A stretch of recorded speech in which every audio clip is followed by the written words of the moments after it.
Welcome to my review of the Classic Guard by Dynamicdiscs. Big thank you to Dynamicdiscs for sponsoring this video. They're one of my oldest sponsors. They've supported me for a long period of time. I really appreciate being able to continue to work with them. They're great people who put out great products, and I just really love being affiliated with them and checking out all this great plastic that they send me to test and review. The Guard is a pretty deep, large feeling putter in the hand. It has a lot of float and glide to it. Let's take a look at it. Guard, classic plastic, so it's pretty firm. It doesn't have almost zero flexibility in the hand, almost zero give under the thumb, just a very little bit. It's got a very rigid feel in the hand, so that will allow for a nice smooth release, and a lot of pro players prefer this really firm plastic because it exits your hand in the same way over and over again, where a more floppier, softer plastic like the soft or even the super soft might grab on your hand or just kind of flex and change on its way out of your hand a little bit. So a lot of players feel like the harder, stiffer plastics allow for a more consistent release. I kind of like a little bit more give in the hand, but there's a lot of personal preference there. So speed 2, glide 5, 0 for turn, and fade 0.5. I would say those are pretty spot on. I don't know, I feel like the glide might be a little generous for a putter. Maybe I would put it more as a 4. But in terms of putters, it's definitely really glidey. So I definitely don't mind that. It doesn't have a ton of natural turn. It's very neutral, nor does it really fade out. So yeah, I would definitely see that as being pretty solid in terms of the flight numbers. Board flat on this one, almost like puddle top indented, and you can see it's got a large kind of blocky squared off shape to it, and it's also quite deep. You can see it took a little bit of damage. I did accidentally flip it once and throw it into the road. I didn't even really flip it over. It just rode right too far and landed into a parking lot during my testing. So that's where some of that came from. And some of it, you know, it's just base plastic wear that's going to happen from hitting trees and the chains and the basket and all that kind of stuff during testing. So it will break in, of course. This one, I believe, was max weight. Yeah, 173, so thereabouts. But you can see it's got a really deep dish feel. That's the most defining characteristic of it, is how deep it is. It's kind of like a dagger without the bead, so it's a very deep feel in the hand. And it's got a very squared off edge. It reminds me quite a bit of like a Gateway Magic or a Prodigy PA4. They're both very similar discs, but not quite as large and deep, but they have that kind of squared off profile. It feels okay in the hand. It's not my favorite, to be perfectly honest. I prefer a little bit lower profile feel. It doesn't feel bad when I'm just holding it, but it's a little weird to throw. It takes a little bit of time to get used to throwing it. For putting, it's not as big of a deal. That deep dish feels pretty good. It fills the hand, and it's not too big of a deal, but I'm trying to throw it. It feels a little weird coming out of your hand just because of how deep it is. It has almost like a kind of like an old school catch frisbee kind of vibe with the depth. You know, obviously not the same design, but just in the depth perspective. Let's put it up next to some other options as we like to do. I have a Moonshine Deputy, great disc. Considering getting back out and testing this Deputy some more, see how it flies. I didn't quite give it a super thorough test run. It's a really nice straight flyer, but you can see very different design there. Deputy's kind of glowing, making it a little hard to see the actual shape of it. And then we have my most beloved approach disc.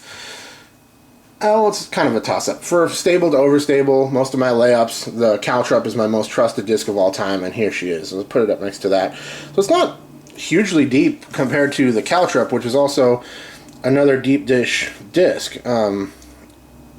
Actually, those are kind of similar, really. It's not that different.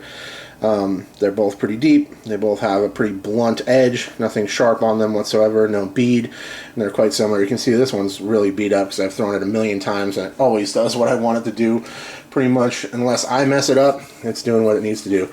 So the plastic is grippy. The classic plastic is more of a baseline. It's going to break in pretty quick, but that's okay. Especially with putters, most people like them to break in a little bit, and that's totally fine. And either way, if you want them to keep them fresh, they're pretty inexpensive, so you can get a few pairs or whatever, have them and cycle them in as they get broken in. You can keep one for like maybe a little longer putts that you want to float a little bit straighter, or kind of hyzer flip tee shots with the Guard, that sort of thing, and then you can keep a nice fresh one for putting. So let's talk about the flight of this thing.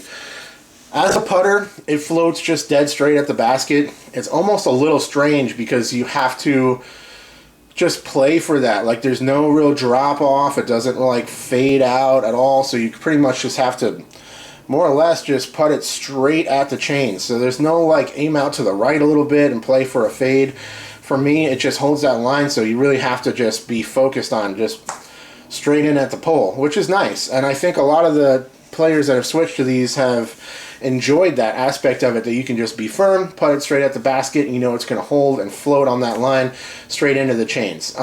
Whether or not you like the depth in the hand is going to be a personal preference thing.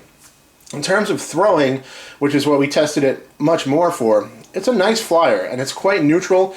It'll hold some different lines, and it basically goes where you want it to go. It's a classic kind of point-and-shoot throwing putter. I could see these in like the Lucid blend or a Fusion blend being a nice thrower tee-shot disc, especially if you have bigger hands or you like a little bit deeper feel. Maybe you're used to throwing like Ultimate discs, and you like a little bit more of a meatier feel in the hand, a little more depth to the rim.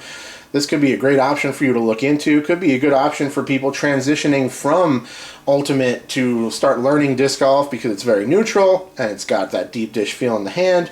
And it might be something that you can actually throw and feel pretty comfortable with when you're kind of just transitioning over. But all in all, there's not a whole lot to say about it other than the fact that it has big glide and it's very neutral. It doesn't really fade out on you. It doesn't stand up and flip and roll over on its own, but it will hold the release angle very nicely. I mostly liked it for just those laser beam point and shoot straight approach shots or short range tee shots. That's where I found the most use out of the guard. I know that like Eric Oakley, I believe Jordan Castro, at least those two guys, as far as I know, have switched to the guard, and they're really loving it because it's just that nice, floaty, dead straight putter that has that extra glide that will hold the line into the basket and hopefully give you a little bit more of a chance to go in. That is my review on the guard. Thank you once again to our friends at Dynamic Discs. Go to dynamicdiscs.com to check out the website. They have a huge selection of all the DD, Latitude, Westside, all their bags, carts, baskets. They got it all. And thanks to all you guys for watching. I appreciate your support. I'll check you later. Cheers.